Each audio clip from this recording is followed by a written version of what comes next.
الحمد لله نحمده ونستعينه ونستغفره ونؤمن به ونتوكل عليه ونعوذ بالله من شرور أنفسنا ومن سيئات أعمالنا من يهده الله فلا مضل له ومن يضلل فلا هادي له ونشهد أن لا إله إلا الله وحده لا شريك له ونشهد أن سيدنا ومولانا محمدا عبده ورسوله أما بعد فقد قال الله تبارك وتعالى في القرآن المجيد والفرقان الحميد فأعوذ بالله من الشيطان الرجيم بسم الله الرحمن الرحيم التائبون العابدون الحامدون السائحون الراكعون الساجدون الآمرون بالمعروف والناهون عن المنكر والحافظون لحدود الله وبشر المؤمنين صدق اللہ العظیم۔ حاضرین جمعہ، نوجوان دوستوں اور میرے بزرگوں،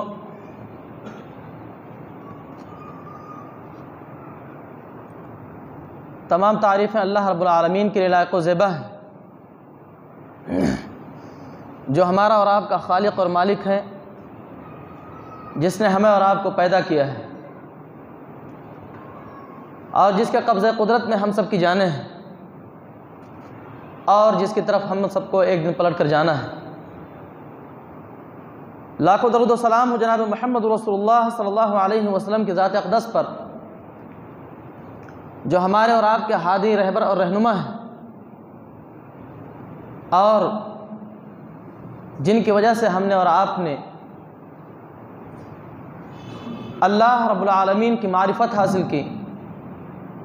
اور ہم نے جانا کہ صحیح کیا ہے اور غلط کیا ہے۔ پیارے بھائیوں، اس احسان کو ہم جتنا بھی یاد کریں اتنا کم ہے۔ اللہ تعالیٰ آپ پر، آپ کے آل و اولاد پر، آپ کی ذریت پر لاکھوں کروڑوں درود و سلام نازل فرمائے۔ پیارے بھائیوں، ہم اور آپ یہ جانتے ہیں کہ اللہ کا جو دین ہے، جسے ہم دین اسلام کے نام سے جانتے ہیں، اللہ کا یہ دین پوری نوع انسانی کے لیے آیا ہے۔ اللہ کا یہ دین کسی خاص قوم کے لیے، کسی خاص قبیلے کے لیے، کسی خاص فرد کے لیے، کسی خاص جماعت کے لیے نہیں آیا ہے، بلکہ یہ پوری دنیا کے لیے سرچشمہ ہدایت بن کر آیا ہے۔ اسی لیے آپ دیکھیں گے کہ قرآن مجید جگہ جگہ یا ایھا الناس اور یا ایھا الانسان کا خطاب کرتا ہے۔ وہ کہتا ہے کہ اے لوگوں، اے انسانوں۔ اللہ کی کتاب کی نظر میں ہر شخص مخاطب ہوتا ہے، فرد بھی، جماعتیں بھی، بلکہ وہ یا ایھا الناس کہہ کر اور یا ایھا الانسان کہہ کر اپنی بات کو عمومیت میں بدل دیتا ہے، جس کا مخاطب ایک فرد بھی ہے، ایک جماعت بھی ہے، ایک تحریک بھی ہے اور پوری نوع انسانی ہے۔ تو پیارے بھائیوں، اس دنیا کے اندر انسان آتا ہے، اللہ تعالیٰ نے جو اسے مہلت زندگی دی ہے،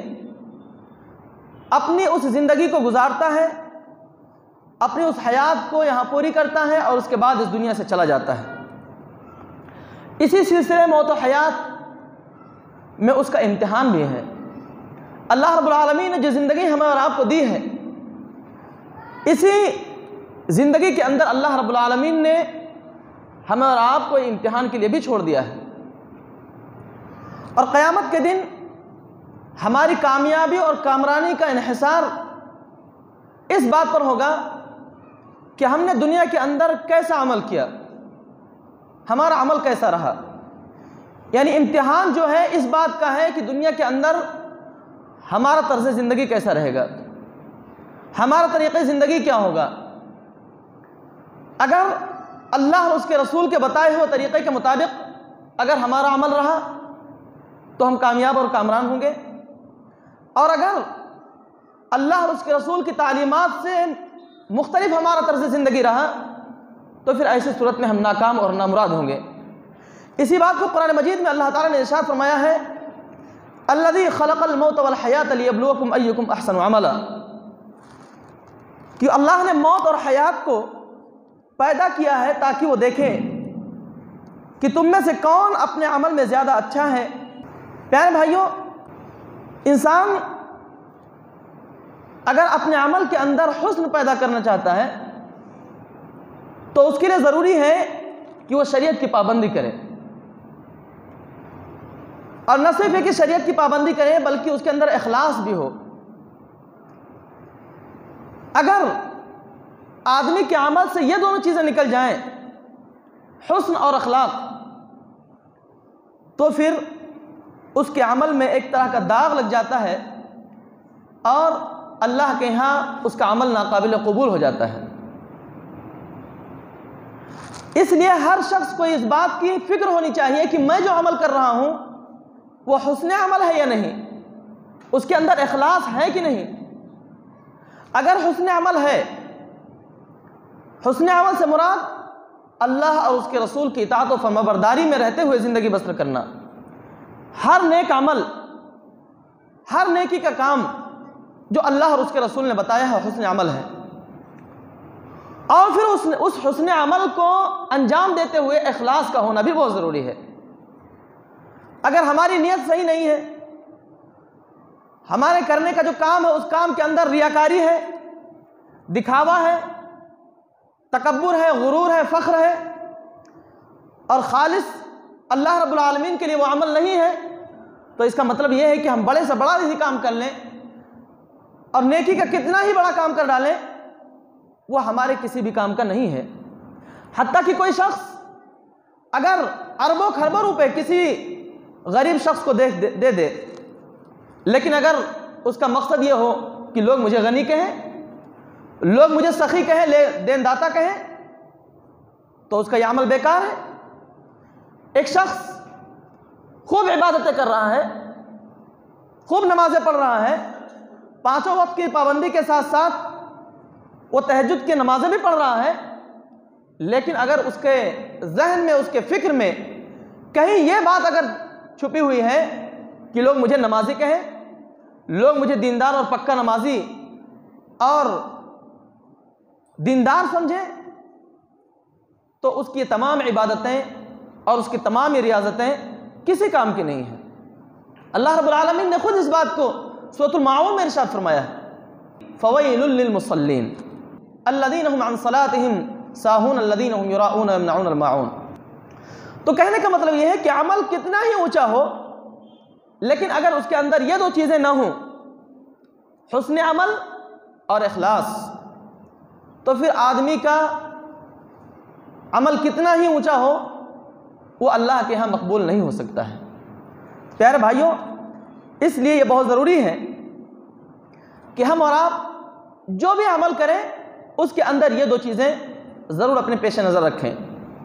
کہ جو عمل کر رہے ہیں وہ عمل اچھا ہے یا برا ہے۔ دوسری چیز، اس کے اندر اخلاص ہے یا ریاکاری ہے۔ اگر اچھا عمل ہے تو پھر ہماری نیت بھی صحیح ہونی چاہیے، ریاکاری اور دکھاوا نہیں ہونا چاہیے۔ پیارے بھائیوں، اسی چیز کو اللہ تعالیٰ قیامت کے دن دیکھے گا کہ کون ایسے لوگ ہیں جن کا دامن حسن عمل سے بھرا ہوا ہے، اور کون ایسے لوگ ہیں جن کا دامن حسن عمل کی دولت سے خالی ہے۔ اللہ رب العالمین نے قرآن مجید میں ارشاد فرمایا، فَمَن يَعْمَلْ مِثْقَالَ ذَرَّةٍ خَيْرًا يَرَهُ وَمَن يَعْمَلْ مِثْقَالَ ذَرَّةٍ شَرًّا يَرَهُ۔ جس نے ذرہ برابر بھی خیر کے کام کیا ہوگا تو اس کو دیکھ لے گا، اور جس نے ذرہ برابر برے کام کیے ہوں گے، برائی کی ہوگی، وہ اس کو بھی دیکھ لے گا۔ اب آپ دیکھیے کہ انسان کی سب سے بڑی کمزوری یہ ہے کہ وہ یہ بات بھول جاتا ہے کہ یہ صورتحال دوسروں کی طرح خود اس کے ساتھ بھی پیش آنی ہے۔ یعنی جو باتیں قرآن مجید میں کہی جاتی ہیں کہ قیامت کے دن ہر شخص اپنے اعمال کا خود جواب دہ ہوگا، اس بات کی طرف اشارہ کرتا ہے کہ زیادہ سے زیادہ نیکیاں کرو، زیادہ سے زیادہ نیکیاں اپنے دامن میں بھر کر اللہ کے بارگاہ میں پہنچو، تاکہ کل قیامت کے دن تمہیں خسارہ نہ اٹھانا پڑے۔ تو کہیں نہ کہیں آپ دیکھیے کہ یہ چیزیں ہم دوسروں کے لیے سمجھتے ہیں، کن آیتوں کا تعلق ہماری ذات سے نہیں ہے۔ حالانکہ اللہ رب العالمین نے اس آیت کے اندر ابھی جو آیت پڑھی گئی ہے صاف طور پر ارشاد فرمایا فَمَن يَعْمَلْ، کوئی بھی شخص جو بھی نیک عمل کرے گا. قرآن مجید کے دوسری آیتوں میں کہا گیا ہے کہ چاہے وہ تم میں مرد ہو یا عورت ہو، من عمل صالحا منکم من ذکر او انثى وهو مؤمن، جو بھی نیک عمل کرے گا چاہے وہ مرد ہو یا عورت ہو اگر وہ مومن ہے. تو آپ دیکھیے کہ چاہے مرد ہو یا عورت ہو، فرد ہو یا جماعت ہو، جو بھی نیک عمل کرے گا قیامت کے دن اس کو وہ دیکھ لے گا. تو ان چیزوں کو ہم دوسروں پر انطباق کرتے ہیں اور یہ تصور کرتے ہیں کہ یہ چیزیں ہمارے لیے نہیں ہیں، دوسروں کے لیے ہیں، جبکہ فرداً ہر شخص کے لیے ضروری ہے کہ وہ دیکھے کہ اس نے کل کے لیے کیا تیاری کر رکھی ہے. یا ایھا الذین آمنوا اتقوا اللہ ولتنظر نفس ما قدمت لغد واتقوا اللہ، کہ اے لوگوں جو ایمان لائے ہو اللہ سے ڈرو. ولتنظر نفس ما قدمت لغد، اور تم میں سے ہر شخص یہ دیکھے کہ اس نے کل کے لیے کیا تیاری کر رکھی ہے، اور اس تیاری میں وہ تمام چیزیں شامل ہیں. یہ فرد بھی تیاری کرے، یہ جماعت بھی تیاری کرے، آپ بھی تیاری کریں، میں بھی تیاری کروں، اس لیے کہ جو ہمارا یہاں پر عمل ہوگا اسی عمل کے مطابق کل قیامت کے دن ہمیں بدلہ دیا جائے گا، اسی کے مطابق ہمیں جزا دی جائے گی. پیارے بھائیوں،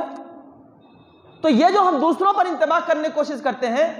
اور دوسروں کی طرف اس چیز کو ڈھکیلنے کی کوشش کرتے ہیں اور اپنے آپ کو ہم سمجھتے ہیں ہم بڑے دیندار ہیں، ہمارا کیا ہے،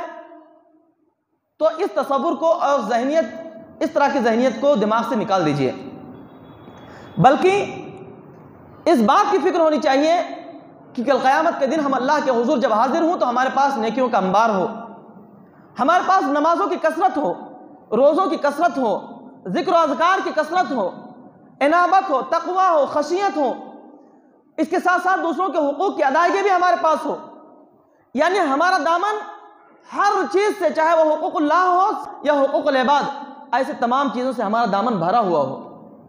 ہم تہی دامن نہ ہوں. اس لیے کہ کل قیامت کے دن اللہ رب العالمین نے ارشاد فرمایا ہے کہ جب میزان کھڑی کی جائے گی تو اس وقت دیکھا جائے گا کہ اس میں نیکیوں کا پلڑا بھاری کس کا ہے اور بدی کا پلڑا کس کا بھاری ہے، اور اسی کے مطابق معاملہ کیا جائے گا. اللہ تعالیٰ کا ارشاد ہے فَأَمَّا مَنْ ثَقُلَتْ مَوَازِينُهُ فَهُوَ فِي عِيشَةٍ رَاضِيَةٍ، کہ قیامت کے دن جس کے پلڑے بھاری ہوں گے وہ پسندیدہ زندگی میں ہوگا. یعنی قیامت کے دن جب اللہ رب العالمین میزان کھڑا کرے گا اور جب ہماری نیکیاں تولی جائیں گی تو اس وقت یہ دیکھا جائے گا کہ نیکیوں کا پلڑا کس کا بھاری ہے. تو جس کی نیکیوں کا پلڑا بھاری ہوگا فَهُوَ فِي عِيشَةٍ رَاضِيَةٍ، تو وہ پسندیدہ زندگی میں ہوگا. یعنی اللہ رب العالمین ایک ایسی زندگی عطا کرے گا جس میں وہ خوش رہے گا، کوئی پریشانی نہیں، کوئی غم نہیں، کوئی تکلیف اور مصیبت نہیں، خوش زندگی بسر کرے گا. اس کے بعد جو بات ارشاد فرمائی وَأَمَّا مَنْ خَفَّتْ مَوَازِينُهُ، اور جس کے پلڑے ہلکے ہوں گے، کس چیز کے؟ نیکیوں کے پلڑے. فَأُمُّهُ هَاوِيَةٌ، تو اس کا ٹھکانہ جہنم ہوگا. وَمَا أَدْرَاكَ مَا هِيَ، اور تمہیں کیا معلوم کہ وہ کیا ہے؟ نَارٌ حَامِيَةٌ، دہکتی ہوئی آگ ہے. تو آپ دیکھیں کہ یہاں پر دو چیزیں بڑی اہم ہیں. حسن عمل اگر ہمارے پاس ہے تو انشاءاللہ ہماری نیکیوں کا پلڑا بھاری ہوگا، اور اگر حسن عمل نہیں ہے، نیکیاں نہیں ہیں، تو اس کا مطلب یہ ہے کہ پھر ہمارے جو میزان میں ہمارا جو پلڑا ہوگا نیکیوں کا وہ بالکل وہ ہوا میں لہرانا شروع ہو جائے گا. جس طرح سے ترازو میں جب ہم بانٹ رکھتے ہیں، اگر ایک طرف 1 کلو رکھ دیا جائے اور دوسری طرف صرف ترازو کا ایک پلڑا رہے تو آپ دیکھیں گے کہ جس پر کچھ نہیں رکھا ہے وہ ترازو کا پلڑا بالکل ہوا میں لہراتا ہے. اسی طرح سے کل قیامت کے دن ان لوگوں کا حال ہوگا جنہوں نے دنیا کی زندگی کو ہی سب کچھ سمجھا، اپنا احتساب نہیں کیا، اپنا جائزہ نہیں لیا، نیکیوں کی طرف کوئی سبقت نہیں کی، اس سے کوئی رغبت پیدا نہیں کی، بلکہ دنیا کی زندگی ہی میں لگے رہے اور اسی کے کمانے میں، اسی کو بنانے اور سنوارنے میں اپنی زندگی بسر کر دی، تو کل قیامت کے دن ان کا انجام یہی ہوگا، اور آخرکار جو آخری انجام ہوگا وہ جہنم ہوگا۔ تو اس لیے میرے پیارے بھائیو، یہ بہت ضروری ہے کہ ہم حسن عمل کے ساتھ زندگی بسر کریں۔ ہم دوسروں کو نہ دیکھیں کہ دوسرا کیا کر رہا ہے، دوسرا جو کرے گا وہ بھرے گا، ہم کیا کر رہے ہیں اس کو دیکھنے کی کوشش کریں۔ ہماری زندگی کہاں تک اللہ اور اس کے رسول کی اطاعت و فرمانبرداری میں بسر ہو رہی ہے، اس بات کو دیکھنے کی کوشش کریں۔ ہماری نمازیں ہو رہی ہیں کہ نہیں ہو رہی ہیں، اس بات کو دیکھنے کی کوشش کریں۔ ہم اپنے گھر والوں کے حقوق ادا کرنے کی کوشش کر رہے ہیں کہ نہیں کر رہے ہیں، اس بات کو دیکھنے کی کوشش کر رہے ہیں۔ فلانا ایسا کر رہا ہے، فلانا ویسا کر رہا ہے، وہ تو ایسا نہیں کر رہا ہے، اس نے ابھی تک ایسا نہیں کیا، وہ نہیں کر رہا ہے یا اس نے اب تک ایسا نہیں کیا ہے، تو وہ اس کا ذمہ دار ہوگا۔ وَلَا تَزِرُ وَازِرَةٌ وِزْرَ أُخْرَىٰ، قیامت کے دن کوئی بوجھ اٹھانے والا کسی دوسرے کا بوجھ نہیں اٹھائے گا،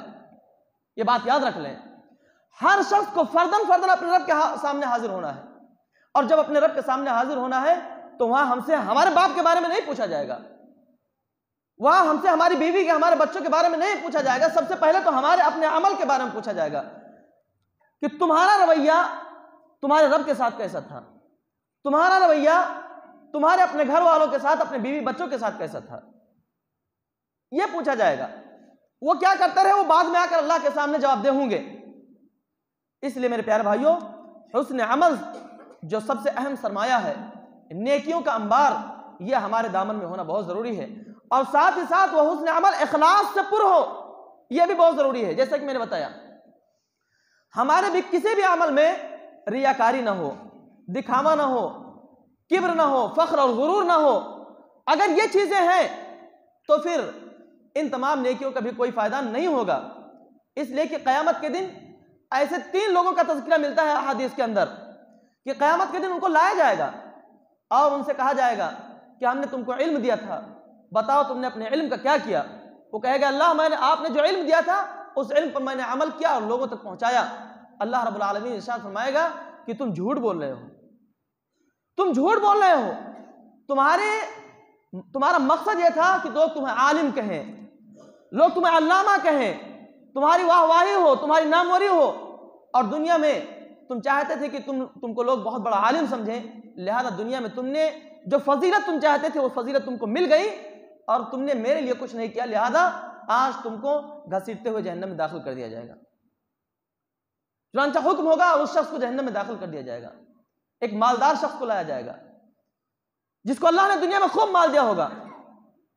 خوب مال دیا ہوگا، جس کے پاس مال دولت کی کثرت ہوگی، اور اس نے دنیا کے اندر خرچ بھی کیا ہوگا، سخاوت بھی کی ہوگی، دریا دلی بھی دکھائی ہوگی، سب کچھ اس نے کیا ہوگا، لیکن قیامت کے دن اللہ رب العالمین کے سامنے اس کی پوری قلائی کھل جائے گی، اس کے تمام خرچ کرنے کا، اس کی سخاوت کا اور اس کی دریا دلی کا بھانڈا پھوٹ جائے گا، جب اللہ رب العالمین یہ کہے گا کہ تم نے دنیا میں جو کچھ بھی خرچ کیا وہ میرے لیے نہیں بلکہ اس لیے خرچ کیا تھا تاکہ لوگ تمہیں دینداتا کہیں، تاکہ لوگ تمہیں سمجھے کہ بڑا نیک آدمی ہے، بڑا متقی آدمی ہے اور بہت زیادہ اللہ کے راستے میں خرچ کرنے والا ہے، بڑا سخی آدمی ہے۔ لہذا تم دنیا میں جو کچھ تم چاہتے تھے، جو القاب اور آداب تم چاہتے تھے وہ تمہیں مل گیا، اور پھر اس کے بعد اس شخص کو بھی جہنم میں داخل کر دیا جائے گا۔ ایسے ہی جہاد جو اسلام کا ایک اعلیٰ تصور ہے، جو کسی بھی انسان کے لیے اس سے بڑی فخر کی بات اور کچھ نہیں ہو سکتی ہے کہ آدمی اپنی جان بھی اس دین پر قربان کر دے جس دین پر وہ ایمان لایا ہے۔ لیکن قیامت کے دن ایسے شخص کو بھی کہہ دیا جائے گا کہ تم نے دنیا میں اس لیے لڑائی کی تھی تاکہ لوگ تمہیں پہلوان سمجھیں، تاکہ تمہیں لوگ مرد آہن سمجھیں، اور اس طرح سے اللہ تعالیٰ اس شخص کو بھی جہنم میں داخل کر دے۔ یہ جو 3 مثالیں دی گئیں، ان تمام مثالوں میں آپ دیکھیے کہ عمل بہت اچھا ہے، عمل بڑا اعلیٰ پیمانے کا ہے۔ علم حاصل کرنا، اللہ کے نبی صلی اللہ علیہ وسلم نے کہا ہے کہ علم حاصل کرو گود سے گور تک۔ اسی طرح سے قرآن مجید میں سب سے پہلا لفظ جو استعمال ہوا اقرأ بسم ربک الذی خلق،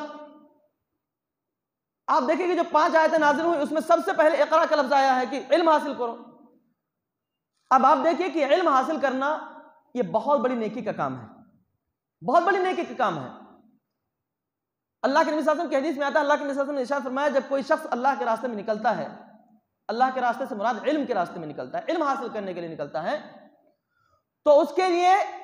خشکی اور تری کے جو جانور ہوتے ہیں وہ سب اس کے لیے دعائیں کرتے ہیں، حتیٰ کہ سمندر کی مچھلیاں بھی اس کے لیے دعائیں کرتے ہیں۔ یہ ہے علم کی فضیلت۔ لیکن آپ دیکھیے کہ جو عمل ہے وہ بہت اعلیٰ پیمانے کا ہے، لیکن نیت میں اخلاص نہیں ہے، اللہ کے لیے نہیں ہے۔ ایک شخص دین اس لیے حاصل کر رہا ہے، علم اس لیے حاصل کر رہا ہے تاکہ وہ عالم بن کر کے پیسہ کمائے، اپنے علم کا سکہ جمائے اور لوگوں پر اپنے علم کی دھاک بٹھا دے، لوگ سمجھے کہ بڑا مناظرہ باز ہے، بڑا علم والا ہے، اور اپنے علم کی دھاک بٹھا دے وہ، تو دنیا اس کے علم کی دھاک کو تو مان لے گی، لیکن قیامت کے دن اس کے ان تمام چیزوں کی، ان تمام کاوشوں کی کوئی ستائش نہیں ہوگی، بلکہ اس کو کیا کر دیا جائے گا؟ ناکام کر دیا جائے گا، اس پر ریڈ مارک لگا دیا جائے گا، اس کو جہنم میں داخل کر دیا جائے گا۔ اسی طرح سے آپ دیکھ لیجئے مال کا مسئلہ ہے، ایسے ہی جہاد کا مسئلہ ہے۔ تو پیارے بھائیو، یہ بہت ضروری ہے کہ کل قیامت کے دن جو میزان میں، جو پڑھنے میں جو کچھ داخل ہوگا، وہ ہم کیا داخل کرنا چاہتے ہیں، ہم اپنے پڑھنے میں کیا رکھنا چاہتے ہیں؟ آیا حسن عمل رکھنا چاہتے ہیں؟ ہم اپنی نیکیوں کا پڑھنا بھاری کرنا چاہتے ہیں یا اسے ہلکا کرنا چاہتے ہیں؟ اگر ہم یہ چاہتے ہیں کہ ہماری نیکیوں کا پڑھنا بھاری ہو اور قیامت کے دن اللہ کے روبرو سرخروئی ہمیں حاصل ہو، تو ایسی صورت میں بہت ضروری ہے کہ ہم اور آپ دنیا میں حسن عمل کریں، زیادہ سے زیادہ نیکیاں کمائیں۔ یہ دنیا چند روزہ زندگی ہے بھائیو، اس چند روزہ زندگی میں پڑھ کر کے ہم اپنی عاقبت کو، اپنی آخرت کو برباد نہ کریں۔ پیارے بھائیوں، ہمارے اندر انابت ہو، تقوی ہو، للہیت ہو، خشیت ہو، ذکر الہی ہو، ان تمام کی تمام چیزوں سے ہمارا دامن پر ہو، اور پھر اس کے بعد ہم دنیا کے سامنے پیش کریں کہ لوگوں آؤ، دین اسلام یہ ہے اور اسی دین کے اندر تمہاری نجات ہے اور اسی سے تم کامیابی اور کامرانی سے ہمکنار ہو سکتے ہو۔ ہم چاہے فرد کی حیثیت سے زندگی بسر کر رہے ہوں یا جماعت کی حیثیت سے زندگی بسر کر رہے ہوں، یہ بہت ضروری ہے کہ ہم اپنے عمل کو دیکھتے رہیں۔ اور عمل میں دو چیزیں میں نے آپ کو بتایا، حسن عمل اور اخلاص۔ نیکیاں عمدہ سے عمدہ ہوں اور ساتھ ہی ساتھ اس کے اندر اخلاص ہو، اللہ کے لیے ہو، اللہ کی رضا کے لیے ہو۔ انشاءاللہ اگر یہ چیزیں پیش نظر رہیں گی تو کل قیامت کے دن انشاءاللہ اللہ تعالیٰ ہمیں اور آپ کو کامیاب کرے گا۔ اللہ تعالیٰ سے ایسی امید بھی رکھنی چاہیے۔ وآخر دعوانا الحمدللہ رب العالمین۔